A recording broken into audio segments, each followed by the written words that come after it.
Hi Spartans, today I'm going to show you how to log on to your itsLearning page. The first thing you'll want to do is go to your Google Chrome. Once that loads, you'll go ahead on and type in SBISD space itsLearning.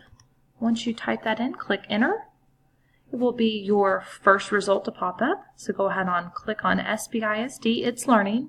Now once you get onto this page, make sure that you always log in with your Spring Branch ISD account. If you can see where my cursor is, you want to make sure that you always click on this. If you click in with the one that says login with itsLearning, it will take you to the wrong page. So even if you're not on a Spring Branch computer, always make sure that you click on the login with Spring Branch ISD account.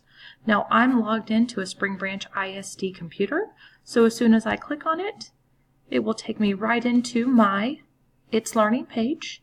If for some reason you're using a computer at home, you will just log in with your Spring Branch ISD account, which is your username ending in the 000 and then the password that you created for yourself. If you guys have any other questions on logging in, feel free to come see me in the library. Thanks and have a great day, you guys.